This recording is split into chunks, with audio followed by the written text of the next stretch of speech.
Hey, you guys, it's Chappie from Task Force 70. Today, this is a episode that I've wanted to deliver both to cops and to citizens for quite a while. Today, we have Jonathan Fisher from Havoc 21 on the show. Guys, I'm excited about this, not because I'm a fanboy of Jonathan's, even though I kind of am, but I'm not, but I kind of am. Um, we'll talk about it when we bring John on, but we're here to talk to John about how we integrate kind of two pre-existing societies within America right now that could really not only benefit from one another's knowledge, but more importantly, whether we like it or not, have to work together in order for society, especially in the small towns that Task Force 70 serves.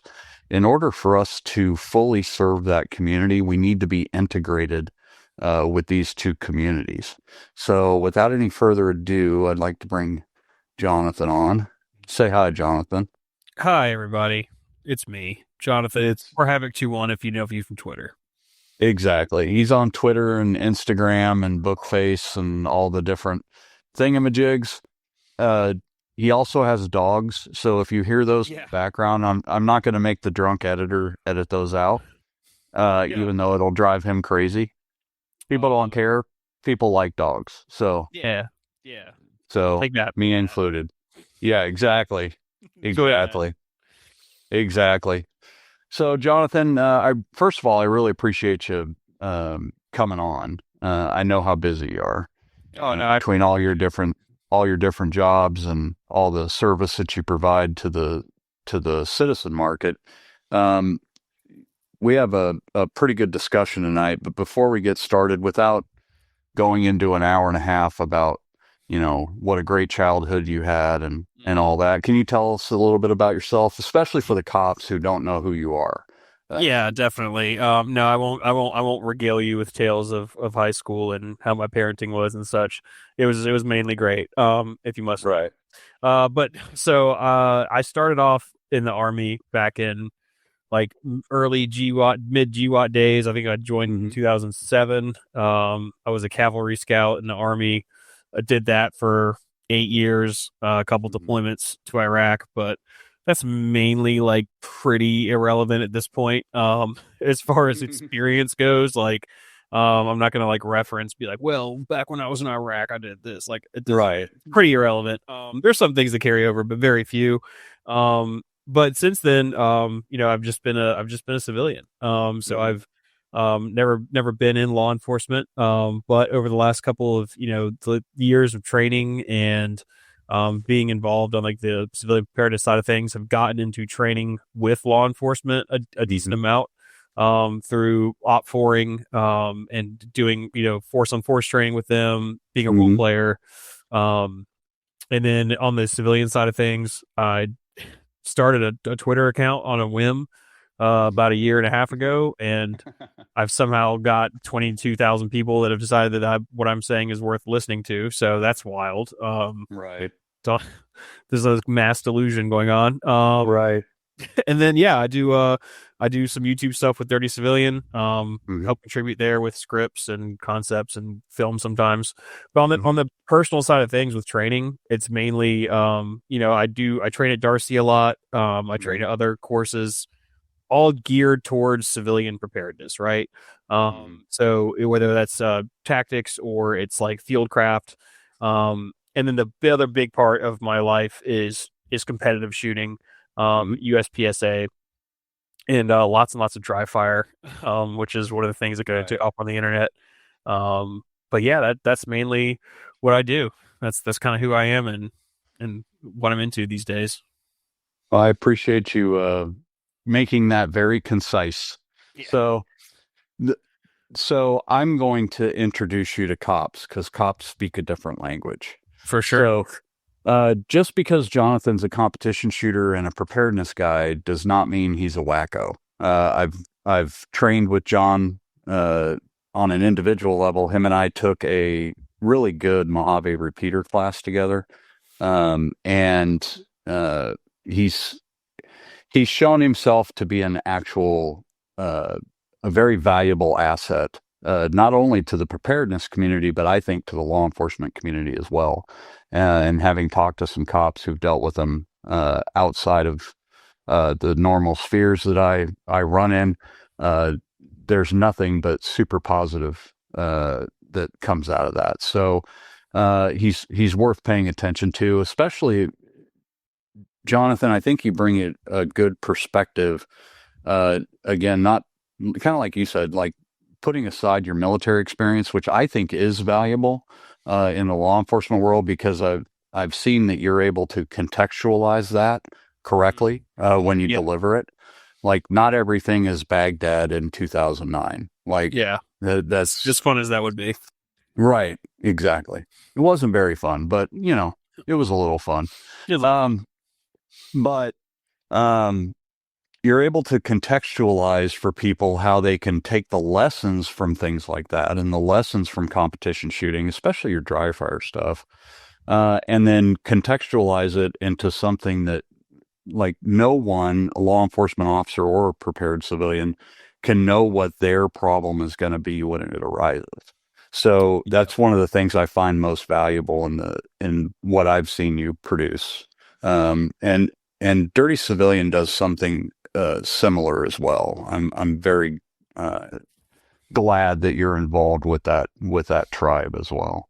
Yeah, no, I mean, context is everything. Mm-hmm. And how what you learn and what your experience is and how you adapt that to whatever context that you're facing in the moment Mm-hmm. is really what sets apart people who do well in situations and people who don't do well, regardless of the type of situation that is.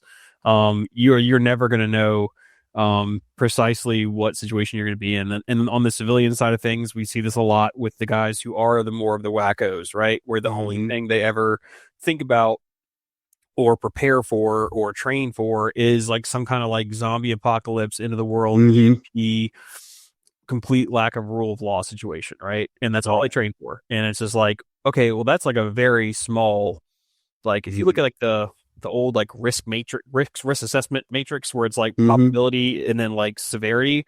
Well, that's like the lowest probability and like the Mm-hmm. highest severity, right? It's probably Right. never going to happen. Right. But they neglect, the other things, and then they neglect the, I would say, the foundational skills that you can Mm-hmm. apply to every scenario. So that's like Right. your fitness, your shooting skills, your on the preparedness side of things, it's like water purification. Like, Mm-hmm. do you how to make clean water? You're gonna need that in like a day, Right. before you need gunfighting. Mm-hmm. Um, Right. so yeah, it's like that. Context is super important, and Mm-hmm. building yourself up to be capable in a lot of different contexts Mm-hmm. is more important than being some niche specialist. Exactly. And that's something that some cops, law enforcement officers, tend to segregate that in their mind. Personally, having been the incident commander of a bunch of disasters, we had one here a few years ago where, like, knowing how to do water purification as a cop was actually important. Like, we had no water service for a week. Oof. Like, Yeah, knowing how to do that. Now we had wonderful, like, America really came together and shipped us all kinds of water. Like, we had plenty, but if it had happened in two places instead of one, yeah, it would have been a very serious need. Now, again, in the threat matrix, that's still the same kind of thing for a law enforcement officer, but we tend to fall. Cops do this just as much as prepared Americans do. We fall into doing or training for what we enjoy doing anyway. yeah. Like, I love to shoot, like that. I'm a good shooter for a reason. I as a teenager, I really enjoyed it. You know what I mean? Yep. And that grows up with us. And a law enforcement officer in particular has 206 very specific skills he needs to possess in order to work by himself. Like, he needs to be able to do these things, It's a right? lot. Shooting is one of those. Right. We point our guns at lots of people. We shoot very few. And in my opinion, we don't probably shoot enough people, but that'll upset some people, but it's Sure it the will. truth. It is the But it's truth. but it's the truth. Like, we don't shoot a lot of people, and there's some very valid constitutional reasons that we don't. So I won't belabor that point too much, but one of our deeply flawed missing skills in law enforcement is constitutional judgment. That's Yeah. why we're focusing on it so heavy. And I wanted to I wanted to have you on. Kind of the headline is why um, the preparedness community, and preparedness in my mind is just another word for being an American. Like 100 years ago, everybody was able to do all of these things and sustain, create a resilience within their local community, whether it's their neighborhood or their street or their town. Everybody was able to do that. That was just a normal way of life. We've become so comfortable that the reason for the cops watching, the reason so many good Americans are so focused on the preparedness aspect of life right now is because they feel something is going wrong and they know that their community isn't resilient. That's why they're doing this stuff. I didn't mean to talk too No, long, Jonathan, but no, you're spot on. resilience is what this is about. And if we continue going down two paths that never intersect between law enforcement and good constitutionally minded prepared Americans, those two lanes need to cross in a pretty deliberate way, I think. And we can talk about that, but like individual skill is the bottom of the taxonomy. It's where all of this starts for everybody. So can you talk about how, um, number one, why fundamental shooting skills, in your opinion, are so important? I obviously have my own opinion, but for law enforcement and citizens, just being an American, Yeah. why is individual shooting skills so important? Yeah, I think it's important, and I think the reason, I think what you said a little bit earlier is a trap people can fall into, but it's hard to just steer them away from that trap because shooting skills are so important. Mm-hmm. Um, so it is the thing that most of us enjoy to do, right? Like most people Right. like going to the range. What I have found though is most people don't enjoy actually training. They enjoy Right. shooting. They don't enjoy training with shooting because training with shooting and training your like we'll call it people call them hard skills or your fundamental Mm-hmm. shooting skills is a very self-critical process. Mm-hmm. You if you do it too long, you might develop like a self-esteem issue. Right. Because you're just gonna hate yourself every time you throw a That charge just at you. means you're doing. Uh, That just means you're doing it right. right, exactly. But no, it's extremely important because I think it is the shooting skill enables you to have a tool to solve a problem that you otherwise may not be able to solve in the correct Mm-hmm. way without those skills. Mm-hmm. So either through missing or just not having you just don't have the capability. So it's very much like fitness, where if you can't run for a mile, if you don't have the option to run for a mile, you now narrow down your options of possible solutions. And the same Mm-hmm. thing goes with shooting, where if you can't shoot well, then your available amount of solutions to solve a problem narrow down. People Mm-hmm. like outside of law enforcement, the media, etc., they tend to think of that the opposite way, where it's like if you train shooting a bunch, it's all you're going to want to do is shoot people. Well, Mm-hmm. if you train shooting a bunch, if you do have to shoot something, you're going to hit the thing you're shooting at. You're going to not Mm-hmm. endanger surrounding people. In the civilian side, you're not endangering your family, or just Mm-hmm. bystanders. That's incredibly important. The second piece of this is that developing shooting skills and like actual skill, not just like can pass a qual, but like Mm-hmm. actually being highly skilled with shooting takes a lot of time. And it takes a lot of dedication. It is like going to the gym or any other pursuit that takes daily dedication and like not just going through the motions, like very mindful, self-critical, Mm-hmm. getting instruction from outside sources when you kind of hit your limits. Mm-hmm. And it's a continuous process where some skills can be learned rather quickly, or the knowledge can be learned quickly. But with shooting, it's not something that you just pick up and become even a like B class shooter in Mm-hmm. USPSA, which is considered middling. That could take someone a year of constant Mm-hmm. practice to get to that level. Right. It just takes a lot of time. It does. And I think it's critically important, especially for law enforcement officers. I've given this speech too many times, so I won't belabor it. But while law enforcement officers are Americans and have rights, the primary purpose of the Constitution is to lay out to us what our responsibilities are. Mm-hmm. And making good judgments based on those responsibilities that we know we have, the more we train shooting, driving, breaching, medical skills, constitutional judgment, the more we rep those and do them correctly and create a high level of skill, the better decisions we make. For Because sure. we can, especially with shooting, the it's been my experience, and I've only got like 33 or 34 years on, and I've only been teaching for 25 of those.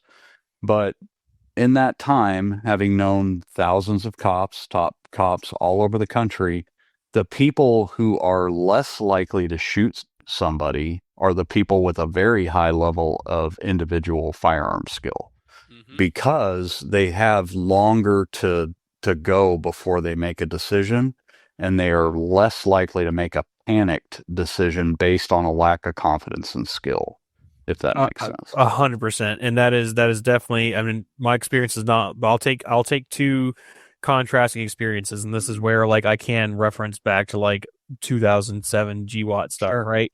Is back then we were a bunch of like essentially we were well trained for a general. I wasn't a special forces dude, right? Like I Mm-hmm. was just a regular army guy, Mm-hmm. in a combat arms unit. So like we got pretty basic minimal amounts of actual what I thought at the time was great training, and now I realize Mm-hmm. like that is like just above conscript level of training. Right. And we made decisions and bad decisions, and we overused force a lot, Mm-hmm. because we were so caught up mentally Mm-hmm. in what was going on and trying to make decisions that we would jump to a conclusion or jump to a decision out of just panic or lack of experience, lack of knowledge, Mm-hmm. lack of confidence in our own abilities. Right. Um, and this is another. I recently, it was like, well, it was about a year ago exactly. I took a CQB course at Darcy that's geared towards Mm-hmm. civilians, right? It's like their Mm-hmm. CQB Tusk. And one of the things that I took away from that with the other students that I was with is there was a couple of students who were competition shooters as well, like on the Mm-hmm. side. There were military, law enforcement, civilians, Mm-hmm. but a couple of guys shot competitions, dry fired like regularly, were very, Mm-hmm. I would say, high level of skill. Mm-hmm. And one of the big things that I noticed for myself and with those guys compared to the other guys in the course was that the decision making process and everything was just for us was faster, not Mm-hmm. because we were smarter or anything else. It's because the shooting was not in our conscious mind. Mm-hmm. Like I knew when I entered a room, if there was someone 3 yards away from me, I have like a 4.5 inch height over bore because I have like Mm-hmm. a T2 stacked on top of an ACOG, right? I Oh, know you're my one of those guys. yeah, I have a T2 on an ACOG. Yeah, it's a whole real thing. Oh my goodness. But but I've trained enough that like Mm-hmm. if I need to make a headshot at 3 yards, I know I need to hold 4 inches over that guy's head. And Right. it's not even conscious in my brain at this point. Whereas if I'm shooting down long haul, which is like 35 yards, Mm-hmm. I know I need to aim like that tall, like Mm-hmm. over where I need to hit. So like that's not in my brain. I'm not thinking about that. So what my brain is doing is processing the scene in front of me. Mm-hmm. It's reading the role player's actions. It's listening to my teammates. It's paying attention to everything else because that's just in the background and I don't have to think Right. about it. Correct. And then my hits, like on targets, are good. The Mm-hmm. results are good. And then looking at other people's results, they're a little bit like it'll just be Mm-hmm. misses or just like kind of bad hits. So Right. yeah, Yep. it's extremely important. It is. And it's because those neural pathways have been so solidified through repetition and proper practice and proper training, or developed with proper training and solidified through proper repetition, that that is a actual physical process that a lot of people don't understand. It's why like our methodology is built upon a taxonomy where you start with the individual skills, because that frees up the cerebral cortex to make good decisions, and to bring it back to kind of where we started. The vast majority of unconstitutional uses of force are done in panic. through a lack of Mhm. skill on the law Yeah. enforcement side. The vast majority of them. I've investigated a lot of officers involved shootings, and the ones that, like, I had a long discussion with a couple of people this week. We're recording this immediately in the aftermath of what occurred in Minneapolis. But the difference between a justified use of force and a wise use of force is a large canyon. Yep. Something can be justified and legal and non-prosecutable, but it's still not prudent, right? Yeah. And we have focused, and now I'm calling out the law enforcement community. We focus so much on what can we do that's justified, as opposed to spending the effort, which starts with us as individual cops, of developing our skill to the level that we can begin to practice or internalize prudence. Uh, Without that individual skill level being at a pretty high level, you never reach the ability to allow the thought process of prudence to take place. You end up making reactionary decisions constantly. So, Yeah, absolutely. I mean, then the same thing plays out on the for the civilian side of things when it comes mm-hmm, to like preparedness and things like that. Is the more skills you have outside of shooting, right? Like the mm-hmm, skills that you have on all the other things, it just enable you to make better decisions. Like if you've never right, tried to manage, like I know water always comes up, but like if you've never tried to mm-hmm, manage water for like you're a family size unit, right? So you're mm-hmm, you, wife, kids, etc., or four men. mm-hmm, You don't know when you need to start to go get that because you just don't have you don't mm-hmm, have experience, you don't have the repetitions in, mm-hmm, so you make panicked decisions right, or poor decisions because of it.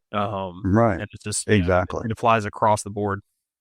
That's why I'm always impressed with anything that Rich does, but creating the task force Hmm. and teaching people to do water as just citizens is brilliant, because it's Yeah. the thing that I worked in Africa for a long time. I've worked in the third world. The number one killer wasn't gunfire Yes. in an emergency, especially in a disaster preparedness emergency. Like I, the the hurricane that hit North Carolina and East Tennessee Hmm. was, I'm not happy it happened. Quite the opposite. It was a terrible circumstance. But if it had happened anywhere else, it would have been 1,000 times worse, because Yeah. it occurred in an area of the country where normal Americans know how to do things like filter their own water because they do it anyway. You know Right. what I mean? Like if Yeah. that had happened, 200 miles to the east, there would have been hundreds Oh of yeah, like people. that's like my home areas, like from Raleigh, Durham, like North Hmm. Carolina. Yeah, if it is there, yeah, people would have been in a bad way. Hmm. But those the mountain folks over there are pretty tough, pretty resilient, pretty self Right. sustaining. Exactly. They have some skills. So Hmm. Well, and a message to small town cops: we're not just responsible um, for responding to calls, right? Our only constitutional mandate, according to Federal 17, is to ensure domestic tranquility. That's why law enforcement exists. So, who do you think the citizenry of your small town are going to come to when your water plant doesn't work and the three adjoining jurisdictions' water doesn't work? Like there's not enough bottled water to go around.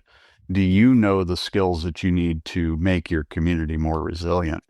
You know what I mean? So, and we're going to hit that topic pretty hard here in a few minutes. I really want to hammer that because I think it's super important. The smaller the agency, the more important it is.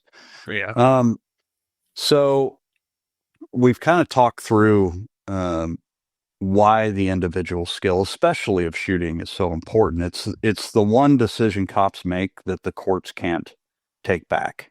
The use of force. We can't take that back. If we arrest somebody unlawfully or incorrectly, we can fix that. Like that's why lawsuits exist. Like we can release them from jail, we can come to a settlement, we can compensate them at least financially for whatever wrong we have done, and cops make wrong decisions. The average cop makes about 400 decisions a day. So just statistically, some of those are going to be Yeah. wrong. Yeah. Now, if they're done out of malice or making a decision out of ego, that's not acceptable. That's either a training or a hiring problem.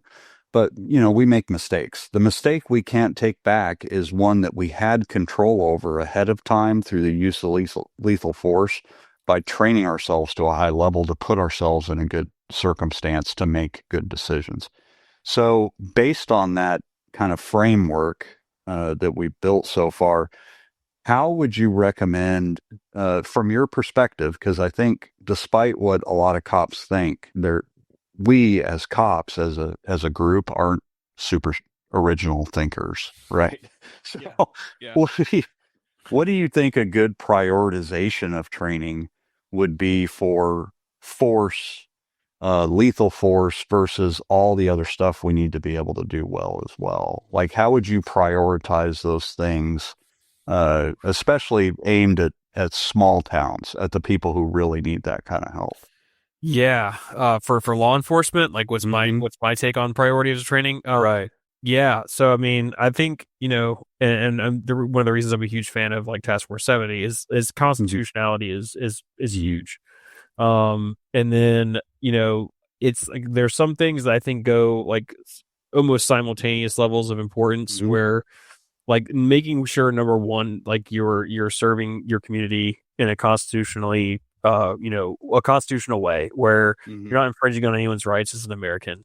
You're putting you are personally skilled enough to Mm-hmm. do the job well. Right. From a physical fitness and a shooting skills. And I would imagine that even goes down to like your academic legal acumen skills of being able Mm-hmm. to like understand case law and understand what's Mm-hmm. the laws of your jurisdiction. I consider those all like as a block based level skill, They are. along with being constitutionally sound, in Mm-hmm. your understanding and decision making. Right. And then from there, I think that's where you can start building on like niche skills or like specialty skills. Mm-hmm. I know from the law enforcement guys that I've trained with, it seems like a lot of their focus, and I get it because it's like the sexy stuff, right? It's the cool Mm-hmm. stuff, right? It's like, oh, I'm a canine, I'm a breacher, I'm a sniper, Right. whatever. It's like those are great if they're built on a foundation Mm-hmm. of a good foundation. Right.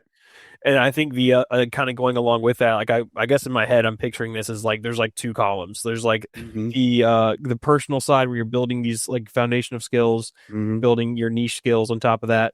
On this side, Mm-hmm. you have the Constitution, but then you have like your community relations Mm-hmm. and like your how you're actually interacting with people.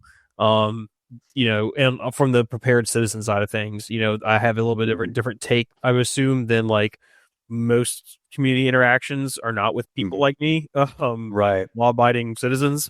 You are Typically, don't talk to correct. cops very much because I don't really do anything to get their attention. Mm-hmm. But like the community building side of things, I know we're going to get into that a little bit later. I'm Mm-hmm. guessing, Yes. that relationship between the two. Mm-hmm. But I think building those once you have a good constitutional foundation is building that relationship, especially in small towns, especially in rural areas, where as the law enforcement agency and the citizenry, like the chances of you guys having to rely on each other is a lot higher than a giant Right. metropolitan area that has a police Mm-hmm. force the size of like most small countries' armies. Like Right. it's going to be a lot more interworking when it's Mm-hmm. small town. Well, and having lived that out many times, I can't tell you the number of times that we've, especially in my jurisdiction here that I just kind of semi-retired from. One of the things we like about our sheriff so much is that number one, he knows everybody, and most of the officers in the sheriff's office know, or the deputies know everybody too. But he is not afraid to call Mr. Jones and say, "Hey, I need a truck to Mm-hmm. to help this guy out." Right? That is only possible through many decades of him developing those relationships. And that's not just the sheriff's job or just the chiefs of police job. We're gonna Yeah. we're gonna talk about that more, but I like how you're kind of columnizing, um, if that's a word. Yeah. I don't know if it is or We can not, make it a but word. I mean, right. So I won't bore the audience with listening to my taxonomy speech for the 900th time, but the development of capability by a department is based on a taxonomy of like starting at the individual skill level, like identifying all the skills we need to do and how much effort needs to be put and how much resourcing needs to be put into every one for every officer so that those can be built into small team techniques. And then those techniques can be applied to what our general procedure is. And then that's what creates a capability for an agency. And unfortunately, in a lot of agencies, the bureaucracy and bureaucracies naturally um, metastasize into a organization that does not prioritize the citizen.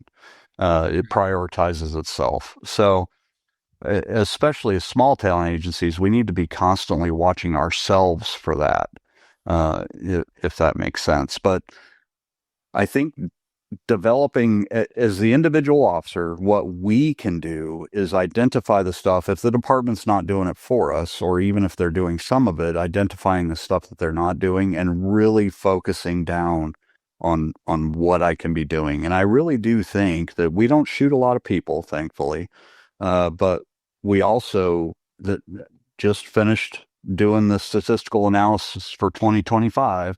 The average officer in the United States fired 50 rounds last year. Uh, that's rough. yeah, it's That's tough. rough. That's tough. So Oof. Yeah. it's hard.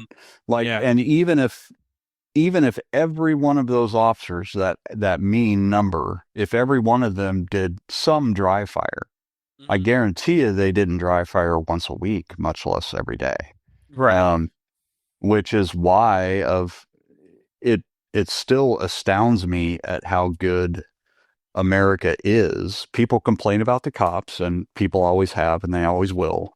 But it's astounding that the number of unnecessary or unjustified shootings in the United States by law enforcement is so minusculely small. And I think that's partially there's a bunch of reasons for that, and most of them are good. But it's a challenge because while on one side I think it's good, on the other side it's also a flag to me that uh, sometimes we're not shooting people at all, um, who who it would actually be a benefit to the community. Not that the person is dead, but the circumstance requires it being done, and it's not done due to a lack of confidence. Yeah. If that makes sense. Yeah. One thing you can, I know you probably hit on it, but I hit on it too from the civilian side all the time because I run into the same. We run into a lot of the same problems that Absolutely do. which is don't have time, don't have budget, can't afford to go do X, Y, and Z. Right? Like Right. that is the majority of people that I interact with or ask me questions or whatever. They're like, "Oh, that training looks sick." Like I could never afford that because I mean it's expensive, right? Like those classes are anywhere from a couple hundred to $1,000+ for a couple days to go do a thing. Right. And I get that, but all I would say almost all of the stuff at the foundational level, personal skill wise, can be developed, especially in the day of and then in the year of our Lord 2026. Like this stuff is available online. Like Right. the material, the actual that stuff is available. The building of personal skills is an individual responsibility, and it can be done individually. It can be done at home. It can be done Right. with proper like it takes a lot of effort, takes a lot of dedication, and takes some effort to also like learn what the correct way is. Like I'm going to use the example of dry fire, for example, because what people will do is they will say like, oh, I need a dry fire, so they will take their gun, unload it, and they'll be watching television, and they'll just be like clicking their gun at the bad guy on TV or something. Like that is fiddling with your gun. that is Yeah, not you're not fire. training anything. No, you have a fidget spinner that like sometimes can kill people. Like Right. yeah, it's not training. So taking dry fire, for example, where if you have to read a book, like there's our Mm-hmm. books about dry fire, how to do it, how to be mindful, how to be Mm-hmm. self-critical, how to manipulate time and like do things at a pace where you can guarantee hits, and then do things at a pace that you are like barely holding on to what would be a hit. Mm-hmm. Learning the process of shot calling using your red dot or your sights as opposed to having to rely on a laser or like a Right. bullet on the target. You can do all this stuff at home. So Mm-hmm. like an example from that of a friend that I have, his name's Maxwell. I know him from Twitter. We met up in person and shot a couple times. He Mm-hmm. never shot competitively or anything before. He basically dry fired his just in like twice a day and just had an insane Mm-hmm. drive for improvement and being Mm-hmm. self-critical. And he shot 8 matches total, I think, over the course of 4 months, and made Mm-hmm. Grandmaster in USPSA carry optics, which is like Mm-hmm. top 5% of shooters Mm-hmm. nationally. Is Right. absurd. Like I've been shooting it for like years and I'm like A class, which is like 3 ranks below. Right. But it was literally just it was self Mm-hmm. development. He had some coaching from some friends and stuff, but nothing Mm-hmm. formal. Never went to a class. Um, Right. but it's that dedication and it's that self. So you have to be self motivated to do these things. Mm-hmm. And the same thing goes on the civilian side. It's I think goes on the law enforcement side. Um, and I get it. Like being a cop is a job in this sense, Mm-hmm. whereas like okay, I'm doing this, I'm getting paid so I can pay my bills. But Mm-hmm. I've always viewed law enforcement the same way that I viewed the military, in the sense that Mm-hmm. like it is a profession, and it is like Mm-hmm. a profession doesn't have like you're responsible to be a professional Mm-hmm. regardless of the time and regardless if Right. you're on the clock or not. And you I don't have to tell cops like you guys know what's on the line. Mm-hmm. You know, and so it just it's got to be like it's you've got to be self motivated, self driven, Mm-hmm. to do these things and to push yourself in your personal time. And it's not like you have to dedicate your whole life to dry firing. It's like you Mm-hmm. could give me like 15 minutes a day, Mm-hmm. like every day, just like it's less than working out. Right. You can become really proficient, but it's just like building Mm-hmm. those individual skills, Mm-hmm. regardless of budget, regardless of like being able to take a week off to go to something. Mm-hmm. That's where that work gets done. It doesn't get done Right. at some fancy school. That's exactly correct. And I think part of the reason there's an entire demographic bureaucratic machine that has been developed over the last 120 years that encourages officers not to think that way. Um, and I think that it's a gargantuan problem. It's one of the core things that we're attacking with the foundation. But I you're exactly correct in that it's what I can do in advance to create a constitutional outcome for a circumstance I can't foresee, right? And self-discipline is the only way for that to work. And they are encouraged to misuse the phrase something as simple as the phrase of motivation. Motivation is temporary. Law enforcement is a profession. It's a calling, and that requires that. And I came up in a different generation of law enforcement officers. I kind of came into the profession at its peak, but it was pounded into our heads correctly that you are going to train until the day you retire, because this is nothing we do is learn it once and you'll know it the rest of your life. And the most important parts of that are the application of force against American citizens. Like posse comitatus exists for a reason. It's it is the most important thing we do, even if we don't do it often. All right, if that makes sense. So, Yeah. where we're putting our mental discipline and resources is critically important, because, believe it or not, talking to cops, getting to be very good, developing a high level of individual skill with pistol and rifle will carry over to things as simple as FSTs or uh, doing investigations. Like, it's about discipline of attention to detail to learn how to do something properly. It's creating a learning methodology for yourself that's applicable across uh, all the skills required to do the job fully. So Yeah. I didn't mean to go off on a rant there. No, no, it absolutely does. There's a ton of you do take those lessons learned that you built when the building those skills and apply them to other things. And I do that all the time with something as simple as like programming a radio, right? Where it's like, yeah, I learned how to do it. I read the book thing, and then I like, okay, I plugged my radio and I talked to my buddy with that one time. If I don't like sit there and like wipe the fill out of my radio and then like replug it back in, like every now and then at least, I'm not going to know. And I don't need to dry fire my radio every day, but like I do need to practice it. Like, it does all of these skills. I don't know a single skill that's not perishable. Exactly. At the individual level. Others. Yeah. At individual level for sure. Yeah, exactly. That. So one of the main topic I wanted to pick your brain on today, Jonathan, was I deal a lot, obviously, especially since we went public with the foundation. There's a lot of cop haters, and which is cool, whatever. Like people never like the cops, and it shouldn't be a surprise to those people who do that. We know that you hate us, and we don't care. Like if we're good cops, we're gonna do what we should be doing anyway. Like the whole auditing phenomenon, good cops don't care. Like record me wherever you want. Like, if an officer is upset that they're being recorded, it's almost always from an ego perspective. I've been involved in a couple of situations where somebody's filming me while I'm working a crime scene and the suspect is at large.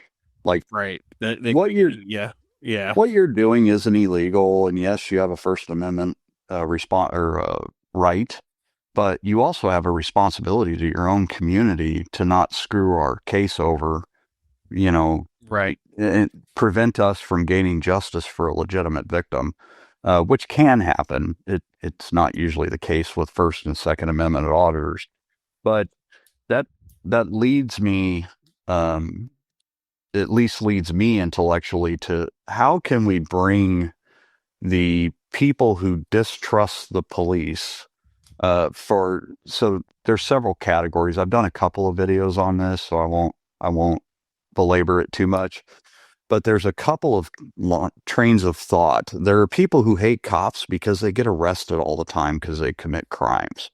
Like, I can pick those people out. It's the rat tail, it's the cut off sleeve t-shirt, it's the meth in their pocket. Like I know where that comes from. That's like I don't think you're beating that. Right.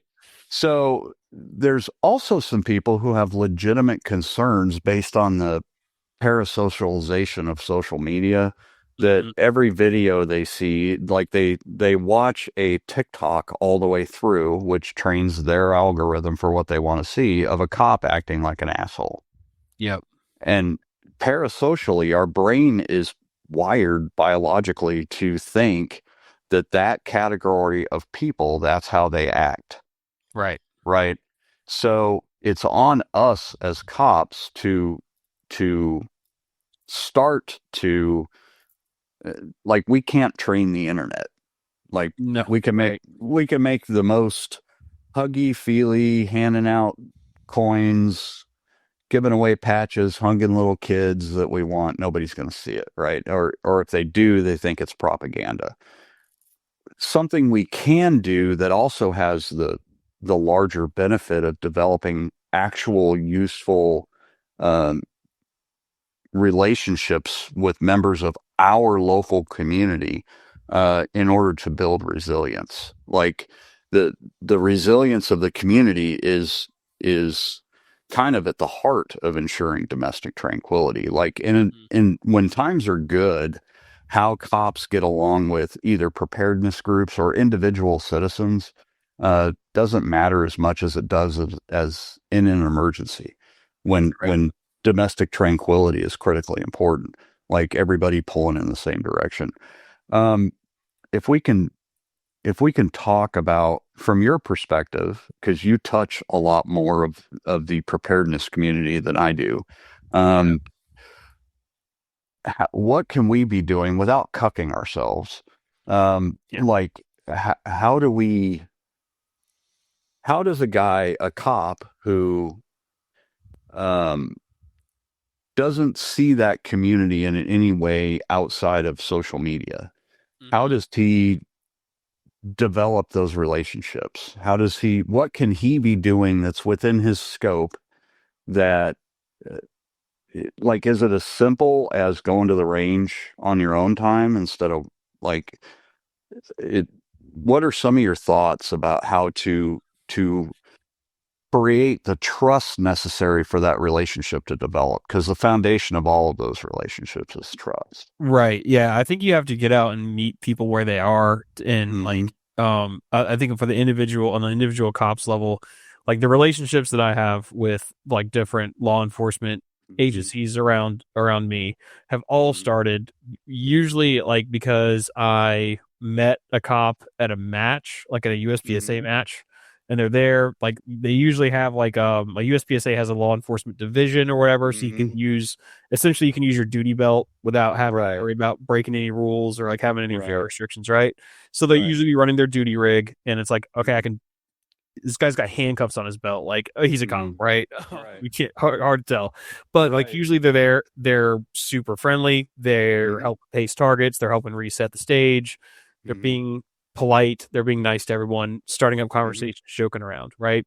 Right. Get to know them, and it's usually like it's not like the first time they show up, right? It's like I've Mm-hmm. seen this guy 3 months in a row now, and it's like, okay, Mm-hmm. cool. Like I'm going to talk to him, figure out, you get to know these people, and that's usually where these relationships start for me. Or Mm-hmm. it's like with friends of friends who have cops, Mm-hmm. and we're gonna go do like a range day together. Mm-hmm. And the cop's there, and like he's not hiding the fact. Like I know of one police officer in particular, and like his department and everything. The reason we met is because I was at a range day with some buddies. He showed up, Mm-hmm. and he's wearing his police, plate carrier as we're all out Mm-hmm. there training, doing the LARP thing, right? Where we're running around the Right. range in full kit and training and shooting and whatever. And Mm-hmm. no, again, like not holier than thou, not I'm better than you because I'm a SWAT cop, whatever, Mm-hmm. but like just a good dude and building that kind of like building that friendship, that relationship.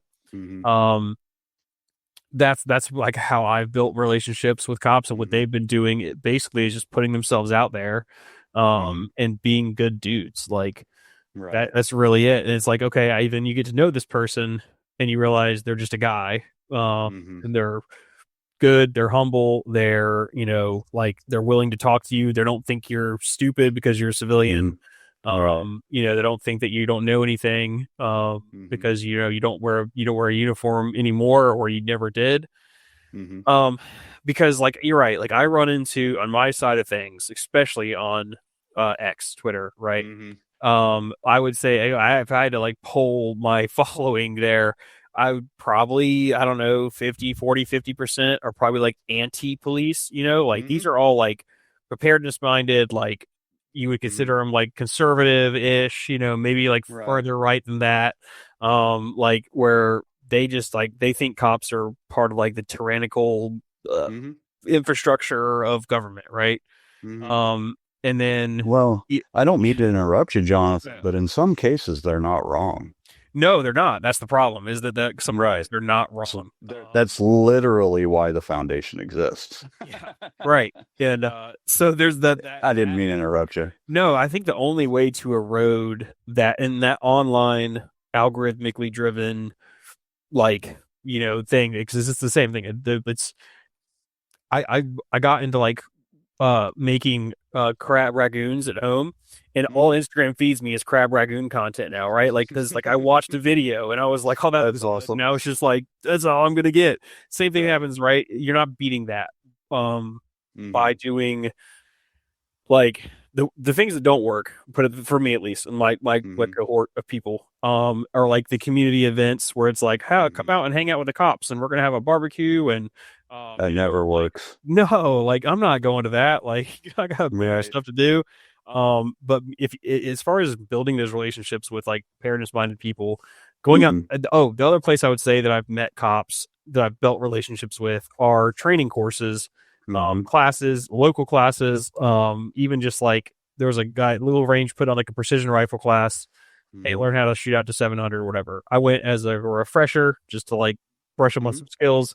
And yeah, there was a cop there who was shooting on his own time, just trying to get better. Met that guy, build a friend out of him. Um, Same thing with like the cops I've met at Darcy or other training is like Mm-hmm. they're just cops who are out there not going to law enforcement only courses, right? They're going to Right. courses that are specifically geared towards civilians. Mm-hmm. And that's like the building those personal relationships. Mm-hmm. That does undo a lot of the Mm-hmm. brainwashing algorithmic stuff that you see online because you get to see like, hey, I think you get to end up building a balanced view, right? Where like Mm-hmm. where I sit now is I understand that some cops are a part of that Mm-hmm. who would be tyrants if they were told to be tyrants. Like I Mm-hmm. understand that they exist. I also know that there are plenty of good cops who would not do Mm-hmm. that, who would either passively or actively resist that. Mm-hmm. And you gotta it's building a nuanced perspective, right? Where you Right. understand there is a balance. There are cops on both sides of things. And that was Right. really only done for me through just building personal relationships with people. Um, Right. and you're never going to win everyone over, but if you can win a couple, um, Mm-hmm. that's way better than most. Right. And that's what helps, especially the Task Force 70 customer for they don't pay, but the people we're aimed at are the guys who don't have a pot to piss in resourcing wise, the departments, right? They're going to need those types of citizens, whether they're explicitly preparedness or they're just squared away Americans. Like we have to, the only way for us to build resilience in these small communities is to do exactly what you're saying on our side, on the law enforcement side. Mm-hmm. Like I've been, I've, so pull into a small town. It was in Arkansas. I'm not bad mouthing Arkansas. I'd never heard of this. Yeah, exactly. I'd never heard of this place. I stop in a Dollar General to use the bathroom because most of the cops that we seek to serve spend 50% of their shift in the Dollar General parking lot, no matter where they are in the United States. Right? Yeah, there's Dollar Generals at every corner, man. Now you get them. Right. Exactly. I get out of my car. I'm in, regular street clothes, and I make eye contact. I say hi, and he just turns his head and ignores me. That's a lost citizen. Yep. Like, even if you're there's a lot of antisocial law enforcement officers, and some of them start that way, and some of them are developed that way based on personality quirks and frankly experience. Like most people Yeah. we deal with are shitbags. Um, Probably the best way to create resilience in a small community is to start with every interaction that's not enforcement related needs to at least start in a positive way. Like Yeah. make eye contact, say hello, shake people's hands. You're not running for dog catcher. You're just being a good cop. Mm-hmm. And and the problem of tribalism is real, and it's being pushed by both sides. Like in the large law enforcement community, the mantra for years has been, we're going home no matter what. Well, that's not police's mission. Our mission is that we ensure domestic tranquility, and sometimes we have to die for that to occur. Nobody wants to hear that, Yeah. but like when a citizen of your town calls 911, they expect freaking Delta Force to show up. So, and they have a rightful expectation of that. Like that. So, how can we, number one, what can we do personally and as an agency to move ourselves towards that? We're never going to be resourced properly. Um, but also, can we develop a level of some level of trust in interpersonal relationships with our communities, which works as a stalwart towards the foundation of a resilient community? Because every community can be isolated pretty quickly Mm-hmm. with a natural disaster or uh, one of 100 different scenarios. Like, Yeah. and all we have to rely on is each other in these small and rural communities. Yeah. So, I think one of the things that could be that I know, just given the shortfall on both sides with mhm, budgeting and resources, right? mhm, Um, is like sharing resources between, and mhm, that's obviously what you do in an emergency situation, but that's also a really right. good way to build relationships and trust with each Mhm, other.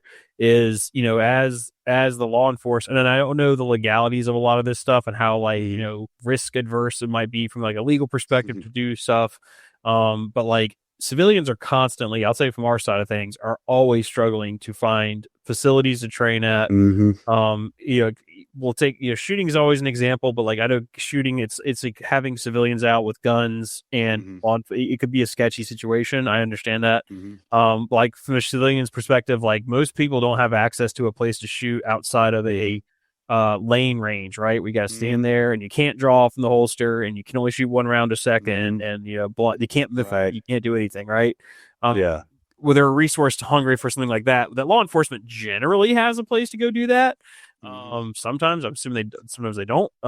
But they generally do.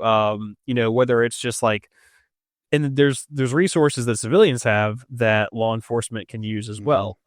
And it takes some creativity, and it takes mhm, knowing a from the civilian side, knowing your law enforcement agency, and from the law enforcement mhm, side, knowing your civilian populace. Like for example, mhm, like for force on force training. That's, I mhm, know from working with different law enforcement agencies, like that is a thing that is really tough to find good mhm, help, right? Like right. people who are going to take it seriously, who understand Mhm, you're trying to achieve a training objective by mhm, you having this person out for.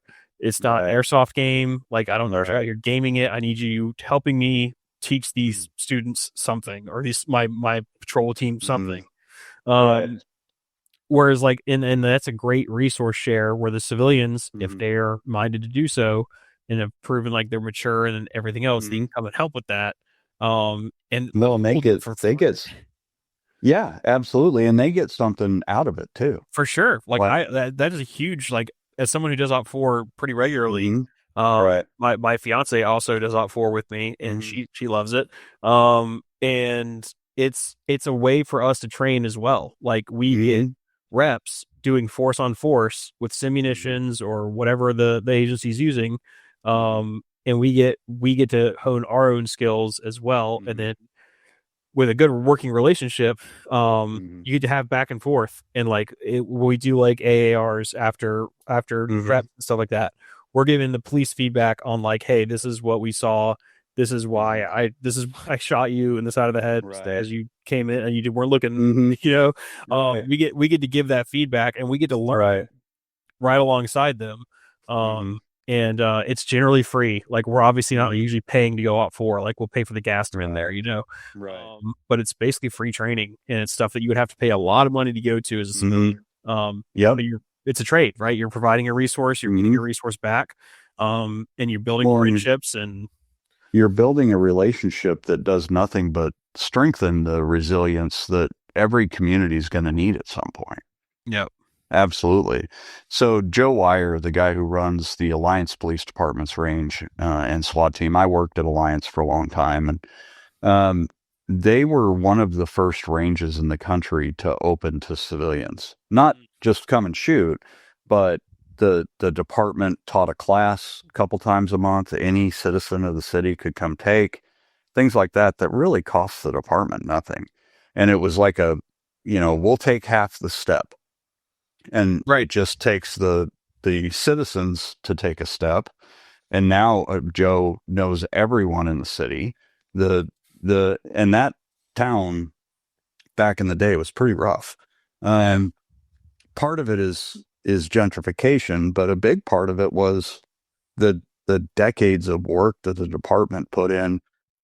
Excuse me, pardon me. The drunken editor can edit that out. They'll Mhm. probably miss it though. Um,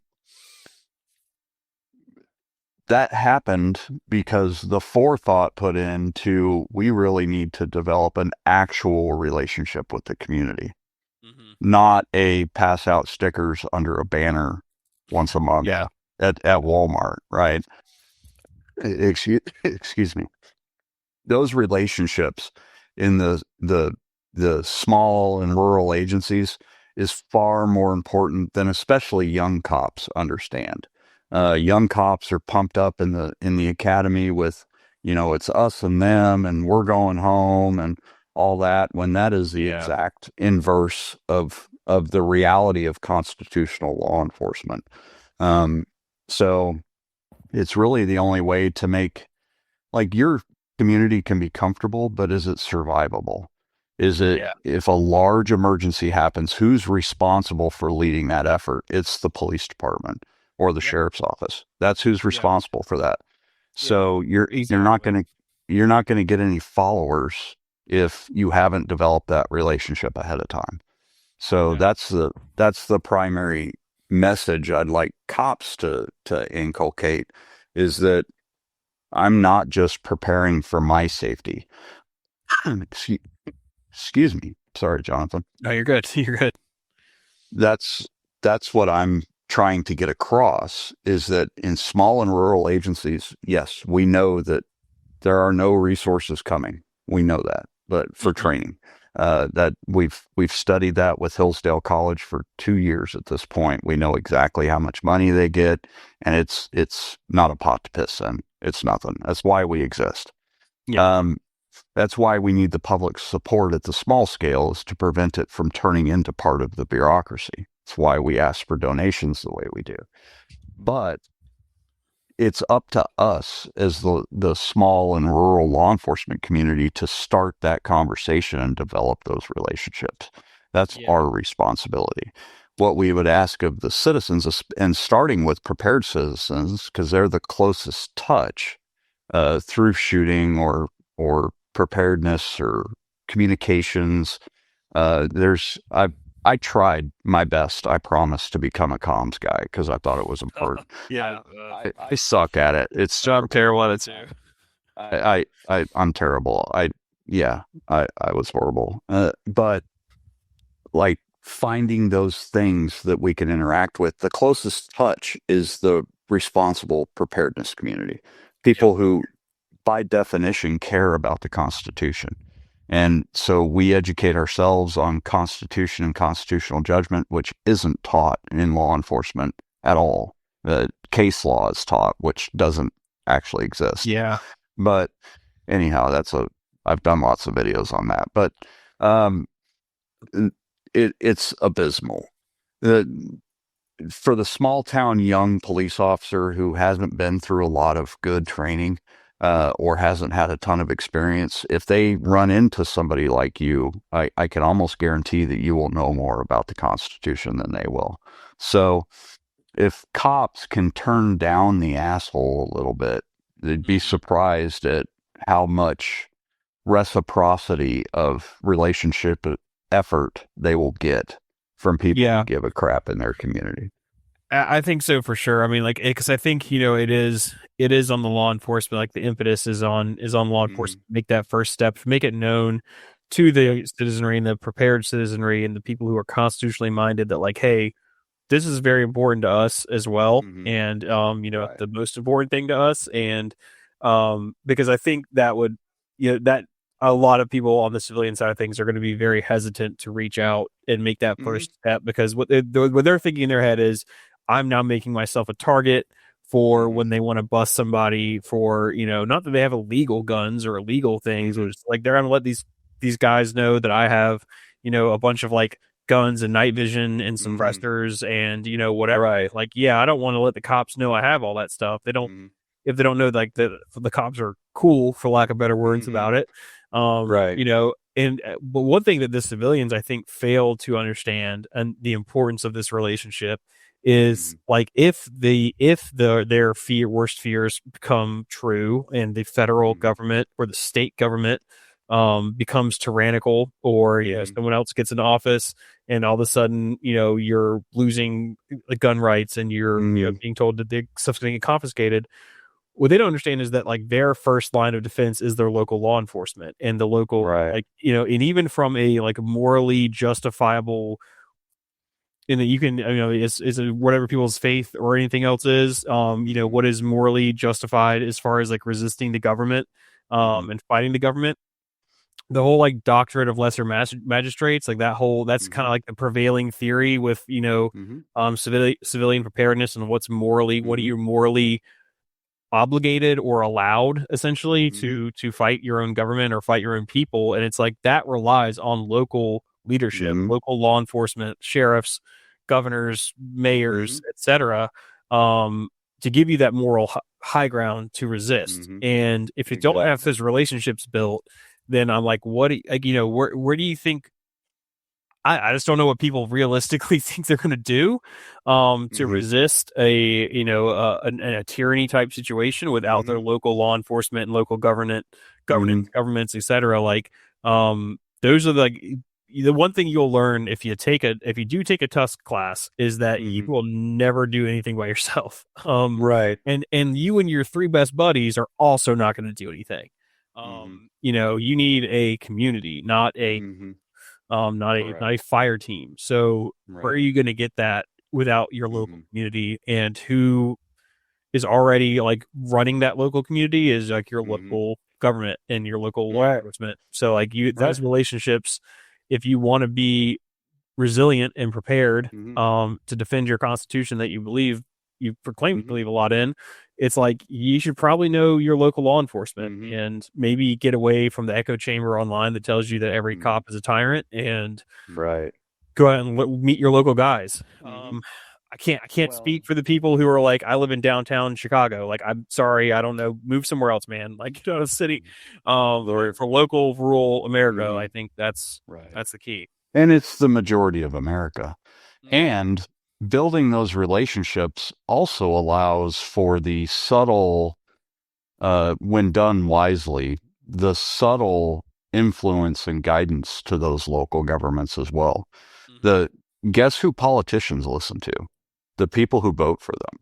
Yeah. And while I'm a hardline constitutionalist, I think this will piss a lot of cops off, but I think that having a local police department's chief of police not being elected is unconstitutional. I think that they should have to be elected. They're not, but the person who appoints them is. So there is still political influence at the local level. And the smaller and more rural the area, the more likelihood you have of, through building those relationships, being able to influence even policy at the head. So that all starts with starting those types of relationships.